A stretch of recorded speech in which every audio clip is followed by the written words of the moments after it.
La electricidad es la forma energética más práctica para llegar energía a nuestros hogares, junto con la energía térmica que obtenemos a partir normalmente de gas natural, pero que también podemos obtener a partir de diésel o a partir de biomasa.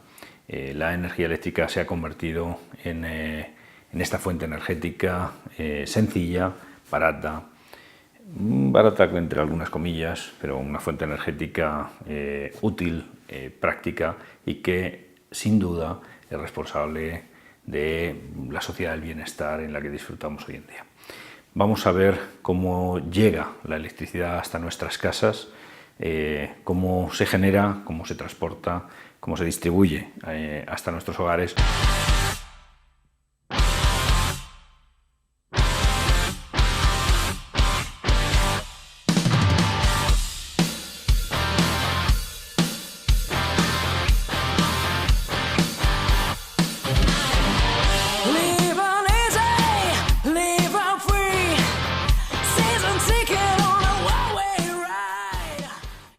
La electricidad se genera hoy en día en centrales eléctricas, a pesar de que es muy probable que el modelo de generación eléctrica cambie en los próximos años.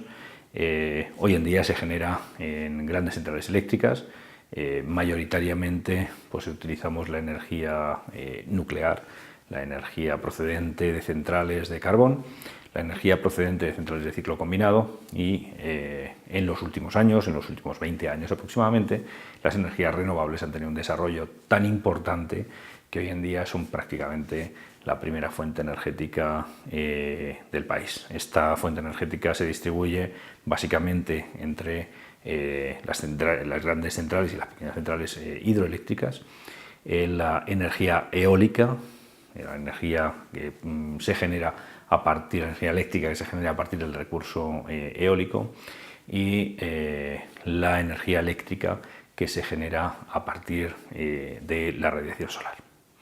Con todas estas formas de generación generamos en sitios localizados que normalmente pueden estar más o menos cerca de los consumidores, pero vamos a entender que no hay ninguna relación entre el sitio en el que se genera la energía eléctrica y el sitio en el que se consume. Y esta energía generada en estas grandes centrales es necesario transportarla a través de una red eléctrica de transporte que pertenece a una compañía. Sería absurdo que hubiera 5 compañías que todas ellas transportaran la energía eléctrica, porque de alguna manera el transporte de la electricidad en grandes cantidades es un monopolio natural, porque sería absurdo que fuera de otra forma. En España esto se hace a través de una compañía denominada Red Eléctrica de España, REE, y es propietaria de las grandes redes de distribución que distribuyen en voltajes muy altos, en voltajes que van de 132.000 voltios, 220.000 voltios o 400.000 voltios. Esta red de transporte, nosotros en nuestras casas no consumimos en 400.000 voltios, ni en 220.000, ni en 132.000. Nosotros consumimos en baja tensión, con lo cual será necesario de forma gradual, a medida que nos vayamos acercando a nuestros hogares, ir reduciendo la tensión a la que nosotros nos vamos a abastecer. ¿Por qué transportamos en alta tensión y por qué consumimos en baja tensión? ¿Por qué no transportamos directamente en la tensión en la que vamos a consumir y nos quitamos muchos elementos del medio? Porque el transporte en alta tensión, tal y como demostró y desarrolló pues, quizá una de las mentes más privilegiadas de las que ha disfrutado la humanidad, que fue el ingeniero Nikola Tesla, pues parece mucho más interesante transportarla en alta tensión, porque de esta manera se minimizan las pérdidas asociadas a este transporte de energía eléctrica desde los puntos de generación hasta los puntos de consumo.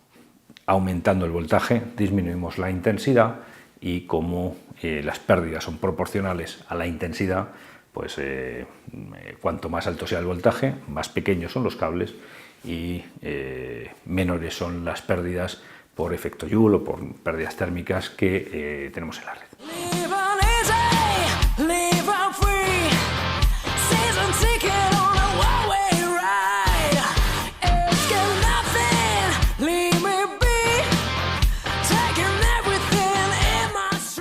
Pero claro, nos genera el gran inconveniente de que tenemos que ir transformando esta tensión hasta las bajas tensiones de las que disponemos en nuestros hogares.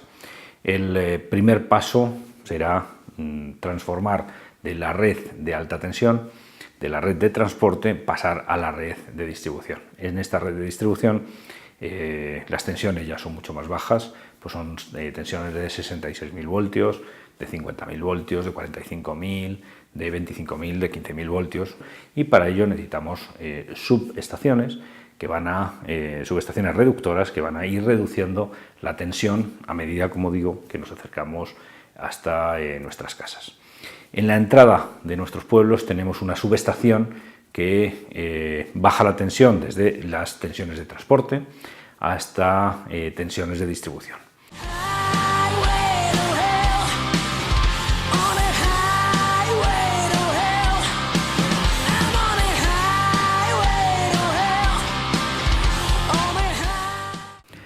¿Cuáles son los elementos principales de una subestación reductora? El principal elemento, por supuesto, será el transformador. En este transformador será el responsable de cambiar la tensión desde las altas tensiones de transporte hasta las tensiones de distribución, que, como digo, seguirán siendo alta tensión, pero mucho más baja. Pero necesitamos, además de eso, toda una serie de elementos. Una subestación cuenta, en primer lugar, con unos elementos de soporte, un pórtico y unas torres. Tenemos además unos elementos de protección contra el rayo. Tenemos que entender que los cables son metálicos, la posibilidad de que un rayo caiga en un cable pues, es una posibilidad no despreciable y por tanto tenemos que considerar que eso pudiera ocurrir. Los medios de protección que tenemos en una subestación para luchar contra la caída del rayo son tres. En primer lugar, el cable de guarda, en segundo lugar, el pararrayos y en tercer lugar, el elemento más desconocido para nosotros, menos habitual, que va a ser la autoválvula. La autoválvula es un elemento que se va a volver completamente conductor en el caso de que un rayo cayera o cualquier evento hiciera que la tensión subiera muchísimo. Para proteger el transformador, lo que va a hacer este elemento es convertirse en un conductor perfecto que va a conducir la tensión a tierra. Después necesitamos elementos de corte, elementos que nos permitan aislarnos de la red, y estos elementos son dos. El seccionador, y un seccionador no es más que un elemento que permite cortar, interrumpir el paso de la corriente, pero además de forma visible, es decir, que nosotros vemos que no hay comunicación física entre una parte del cable y otra parte del cable.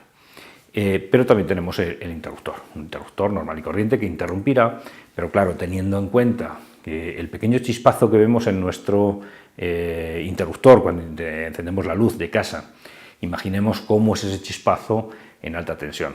Pues el interruptor lo que va a tener va a ser una serie de elementos internos que se van a encargar de eliminar o por lo menos reducir ese arco y los efectos nocivos del arco eléctrico que se forma en el momento que interrumpimos, en el momento que conectamos dos elementos con tensiones muy diferentes.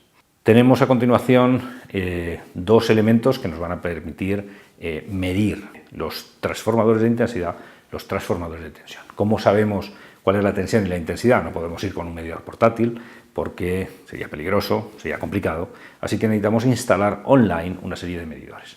Estos elementos son los transformadores de tensión y los transformadores de intensidad. No stop signs, pero limit. Nobody's gonna slow me down like a wheel, gonna spin it. Nobody's gonna mess me around. Tenemos un cable que une la subestación con cada uno de los centros de transformación que hay repartidos a lo largo de toda la población.